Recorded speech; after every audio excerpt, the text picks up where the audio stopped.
Well, hello, model car fans. Welcome to the Muscle Car Modeler. My name is Raul, and here I am playing again, working on another one of my projects here, and that I haven't really shown too much on the channel, and that's pretty much because I built a couple of them already, and it's a real similar kit, and I was building it pretty much out of the box, but that's kind of went on the wayside as I tweak something here and something there, and but I'm having a good time building this. This is Dave Strickler's 65 Dodge Coronet altered wheelbase car.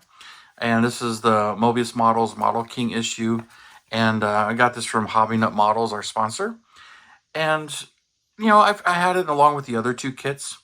And just playing around with it a little bit. And as much fun as I had building the Plymouth version, the Golden Commandos here, I did build both versions of that. I did the Mule car, and then I also did the Golden Commandos later car. And, you know, there's a lot of parts in here to make the different versions, and that was a lot of fun. And I think I kind of like the Plymouth version a little bit better than the Dodge version. But I'm having a little bit of fun with this one too. And, you know, initially I was just going to build it pretty much right out of the box and just kind of enjoy it. And, you know, look at some of the options here. But, you know, as you start looking into and kind of researching and pulling up the car, you know, some things just pop up and stand out to you.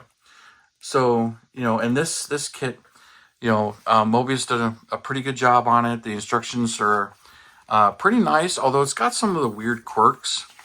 You can tell they basically edited the 65 Plymouth sheet and converted it into the Dodge, because one of the things that stands out, like, here's the Dodge dash and the steering wheel with the manual pedals, and then there's the Plymouth dash right there.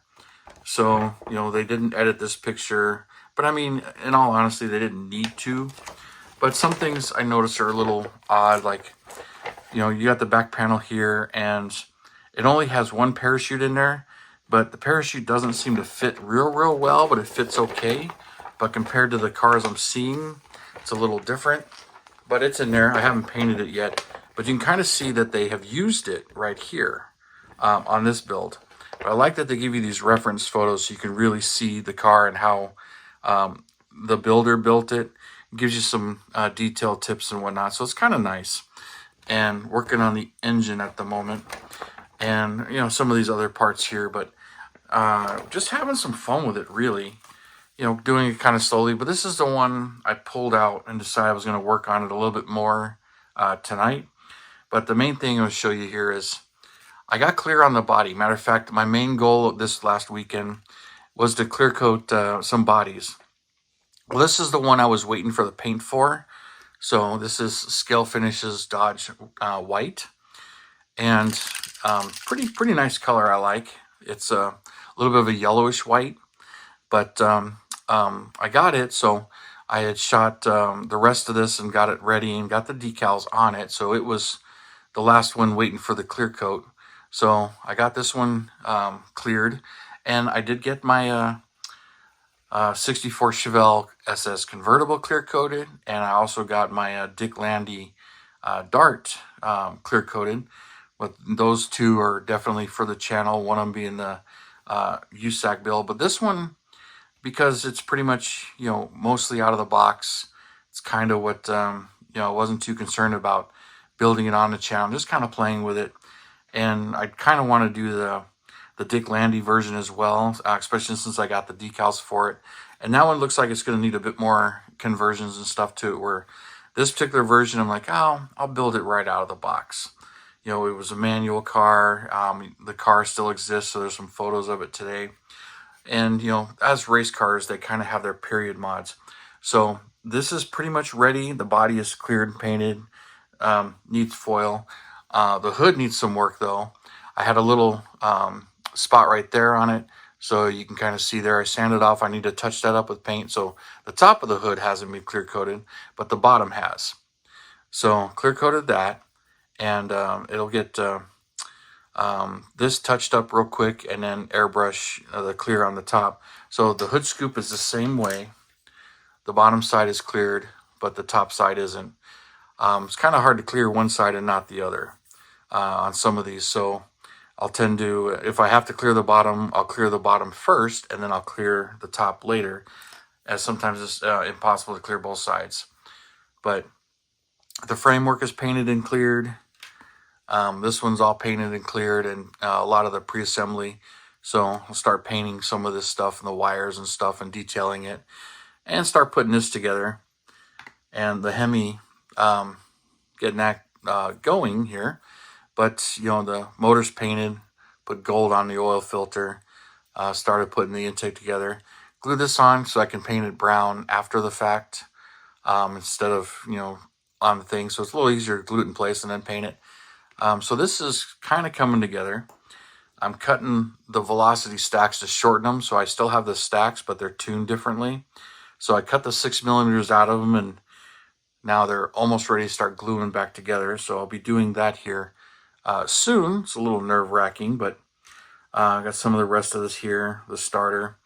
Rear end I left alone. It's got the Dana 60 in it. One of mine I converted in the Plymouth to the 8 3/4 rear end, but I left the Dana 60 in this one.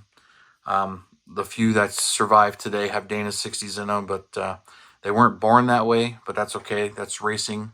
Just like they didn't come off the factory, right out of Chrysler Engineering with the Hillborn injection. That came months later as the rules changed, or they were experimental class, so they could do whatever they want. But some of the stuff as it come out, and Chrysler saying, hey, do this, do that, and the race teams were experimenting. So working on that, working on the interior a bit. Decided I cut the horn out of the steering wheel. So I removed that because the Strickler race car that as it's restored today doesn't have the horn ring, so kind of copying that. I also decided this had the automatic shifter still on it and what, so I removed those, sanded them off because this one's a stick. But I couldn't leave the dash alone. Decided I would smooth and grind out this whole side, make it flat like the real car. So working on that. It's pretty much ready for a layer of primer, and that's probably going to be as good as it goes. And then I'll shoot it with the champagne. And also the Strickler car has some gauges underneath, so I rated my stash and I found that, so I'll glue that under here. Although they're a bit big, especially when you compare it to the tack that goes on the column, but it's what I have. I may see if I have anything a little bit smaller, but it's what I have. But there are windows on this car, so it's a little harder to see in the interior. And I started to work on I haven't primed or painted any of the interior. Pedals are ready, but some of this is just ready for some detail painting and everything. So I'll do some steel, although the cross member on some of these is magnesium. So I'm tempted to see about painting that some color like that. They did it on the box art car, the picture in here. So I like it. I just don't really have something like that other than if I painted aluminum. But they did it on this one, so I may copy that as well. But doing all the rest of here and use that oil pan, and I'll put the manual shifter in there like this. But so there's that little tack, and I'm not sure what's there, but I sanded all of this off the dash so you can see what's there. But yeah, it's coming along. I'm just playing with it. I'm not in any kind of super hurry to get this one done, but since I got all this progress, I figured I would take a moment here and show you and get it ready. It's funny too, because this hood is now tight fitting again, but it still fits. These hoods are really tight. You got to sand them, clearance them. I give them a lot of slop, but after painting and clear coat, they tend to be very tight again.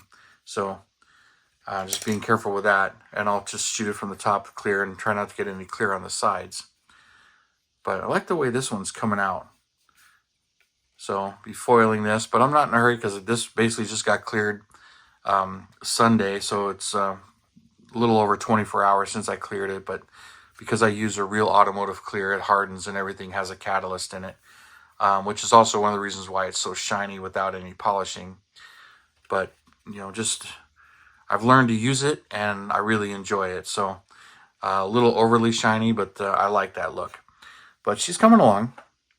So we'll see how much farther I get, but I'm going to work some more on this motor, start getting the chassis assembled, and get the interior painted. I need to paint all of this, so before I do any chassis assembly, this will get I used champagne gold last time from Tamiya in a spray. Real nice color, pretty close to how they look. And I've heard other people mention they use it too. So I just got to find my can and see how much more of it I got left, or if I need to go to the hobby store and pick some more up. But this one's just having some fun with it. But I figured while I got it all blown apart, it's pretty far along. I don't plan to do a whole bunch of videos on this one. But, you know, it's just going together really well and really nicely. And there's a lot of fun. So I'm looking forward to seeing it like that. And we'll continue on in this. So I just wanted to share it with you guys. So thank you guys for tuning in, subscribing, and all your comments and everything. I really do appreciate it, you guys. And you have a wonderful weekend. And I'll see you next time.